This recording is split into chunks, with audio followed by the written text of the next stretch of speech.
करते हैं। हम लोग का अगला टॉपिक है modern modern atomic theory.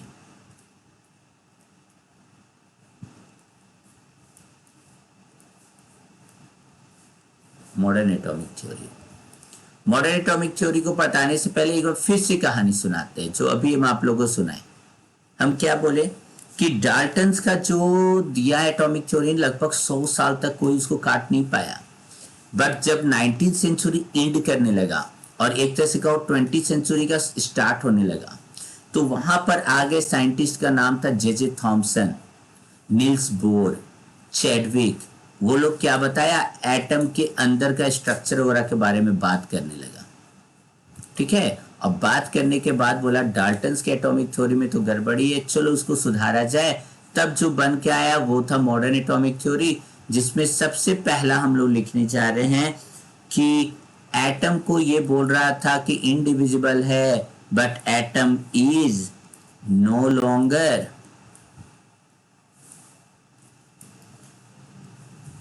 Longer considered to be indivisible. ज्यादा लंबा समय तक इसको हम लोग क्या कर सकते, कंसीडर्ड स्पेलिंग थोड़ा सा ध्यान दीजिएगा, हम अलग अलग करके लिख रहे हैं। हैंडराइटिंग जहां दिक्कत होगा बोलिएगा आप लोग। नो लॉन्गर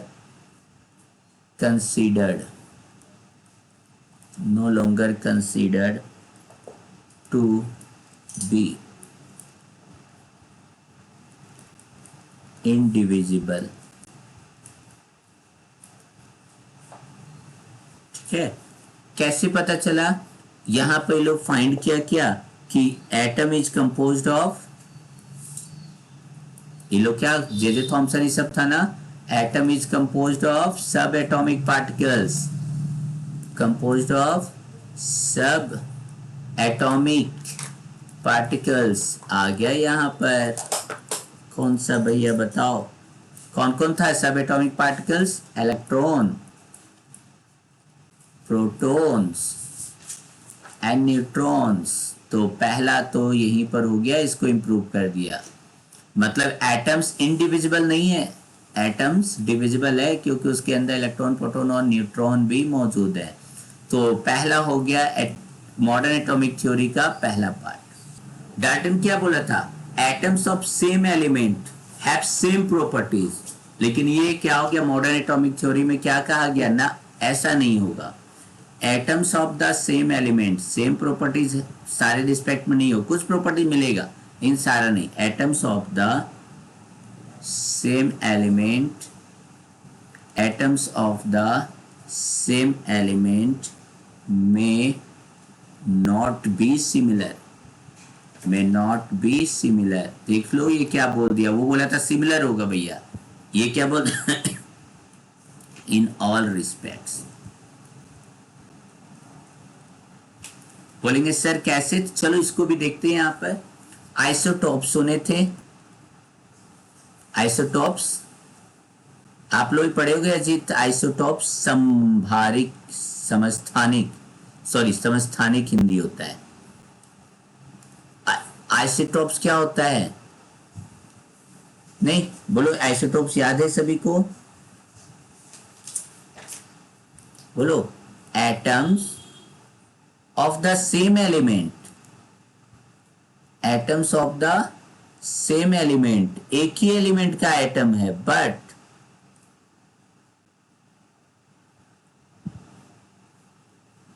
यहां क्या होता है, विच पोजेसेस डिफरेंट मास, हो गया which possesses different mass. Atoms of the same element which possesses different mass are called isotopes, यही तो आइसोटॉप्स है, आर कॉल्ड आइसोटॉप्स। अब बोलो फॉर एग्जाम्पल, सबसे हल्का वाला लो एग्जाम्पल में अगर ध्यान में होगा, हाइड्रोजन का याद आ रहा है, 1H1 है तो ये हाइड्रोजन ही। प्रोटियम देखो, एटॉमिक नंबर सेम हाइड्रोजन ही है, एटॉमिक मास 1H2, क्या नाम हो गया इसका, ड्यूटेरियम, है तो हाइड्रोजन लेकिन मास तो अलग आ जा रहा है। वो क्या बोला था, मास भी सेम होगा, 1H3 है तो हाइड्रोजन ही, नाम इसको ट्राइटियम कहते हैं, लेकिन लेकिन मास तो सबका अलग है। यहाँ 1 है, यहाँ 2 है मास, यहाँ 3 है तो हाइड्रोजन। तो ये तो तुम्हारा गलत हो गया ना। वो बोला था atoms of the same element may be, मतलब may be similar in all respects, ये बोलता है may not be similar in all respects, कहीं ना कहीं अंतर आ जाएगा। चलिए था second modern atomic theory. Third point लिखते हैं हम लोग। थर्ड पॉइंट में क्या हो गया, atoms of different elements, atoms of different elements, atoms of different elements may be similar in, क्या था, वन और, सारे चीज तो नहीं मिलेगा बट कुछ ना कुछ मिल जाता, वन और मोर रिस्पेक्ट्स। बोलेंगे सर कैसा, तो चलो उसमें हम लोग क्या किए थे, उसमें हम बताए थे आइसोटोप्स के बारे में। इसमें हम लोग आ जाते हैं किसके बारे में, बोले संभारिक, हिंदी में इंग्लिश में कहते हैं आइसोबार्स। किसको कहते हैं आइसोबार्स, बोलो, एटम्स ऑफ, चलो यहां पर ये भी आप लोगों का कंप्लीट हो जा रहा है, atoms of different elements which possesses same mass, which possesses same mass are called isobars. isobars example में हम क्या दिए आप लोग को, आर्गन और आइसोबार्स। नहीं, एग्जाम्पल में ले लो, आर्गन का कितना होता है 18, है तो अलग एलिमेंट लेकिन मास से 40, और कैल्शियम का ले लो 20 होता है, अलग अलग एलिमेंट है, मास मास तो सेम हो गया। तो इसलिए एटम्स ऑफ डिफरेंट एलिमेंट्स में भी सिमिलर, ये इन वन और मोर रिस्पेक्ट, ये भी थर्ड भी एक्सप्लेन कर दिया। चलिए जल्दी सर आप काट दे रहे डाल्टन का, ए टू जेड चीज कट जा रहा है, लेकिन नहीं, देखो 4, ये क्या बोला था कि सबसे छोटा पार्टिकल क्या होता है, atom. Atom is the smallest, ध्यान देना ये बोला था ना, unit, unit smallest, UNIT, unit, which takes part, which takes part in chemical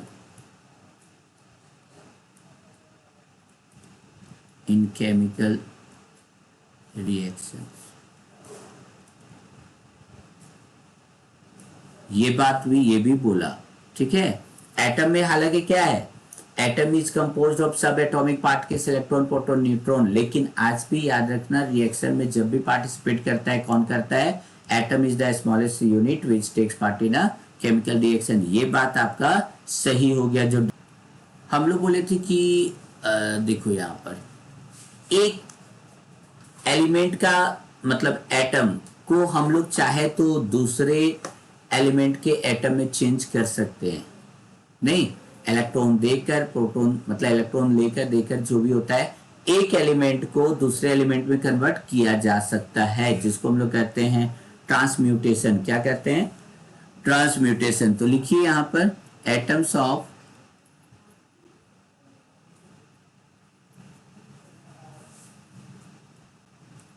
one element can be changed into atoms of other element। ठीक है, जैसे यहाँ पर हम लोग कहते हैं, यहाँ पर जैसे अगर नाइट्रोजन है, नहीं, एटम्स ऑफ नाइट्रोजन बताएंगे, अल्फा बीटा ये सब गामा वगैरह के बारे में आप लोग को बताएंगे, एटम्स ऑफ नाइट्रोजन।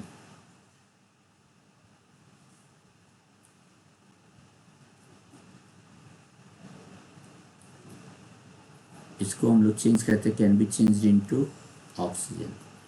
सर बोलेंगे सर अभी तो ऑक्सीजन डिमांड है कोरोना टाइम में, ऑक्सीजन कैसे कर सकते हैं, आखिर कौन सा प्रोसेस है? तो इसके ऊपर अटैक करवा दो, किसका? अल्फा एटम्स बाय इंटरएक्शन, किसका इंटरएक्शन करवा दो? Of alpha raise. अल्फा रे का अटैक करवाओ, पक्का हो जाएगा। और इस प्रोसेस को हम लोग क्या कहते हैं, बोलो? दिस इज कॉल्ड, एक एलिमेंट एटम, एक एलिमेंट के एटम को दूसरे में हम लोग कन्वर्ट करने का प्रोसेस को क्या बोले? This is called transmutation. Transmutation ये है मॉडर्न में। इसलिए बोले कि छोड़ना कुछ नहीं है, पढ़ना है सारा, तब मजा है। छोड़ दिए तो फिर मुश्किल है। ट्रांसम्यूटेशन।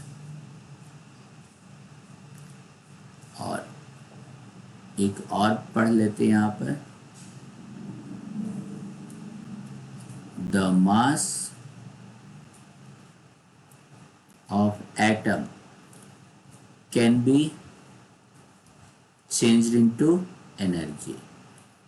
इसको एनर्जी में हम लोग कन्वर्ट कर सकते हैं, हीट एनर्जी के रूप में या किसी एनर्जी के फॉर्म में क्या होता है, निकल के बाहर आ जाता है। यहाँ पे क्या बोल दिया था? देयरफॉर हम लोग लिख सकते हैं, ये क्या बोला था कि एटम क्या था?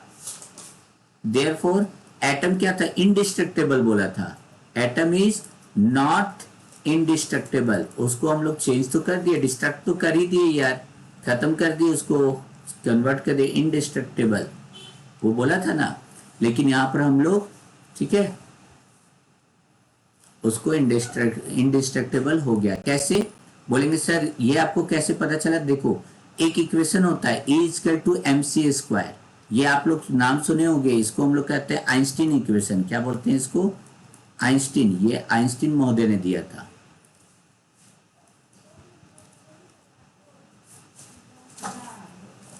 आइंस्टीन इक्वेशन था नहीं।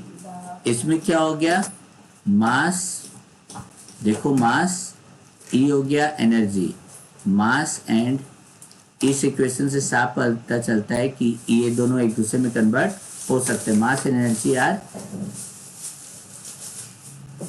Inter convertible. हम लोग इस सेकेंड चैप्टर पढ़ेंगे तो ये सब सारा देखेंगे। इंटर कन्वर्टेबल हो गया।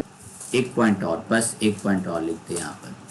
देखो बोला क्या था? The ratio in which atoms unite, मतलब एटम्स आपस में जुड़ता है, वो क्या होता है? सिंपल।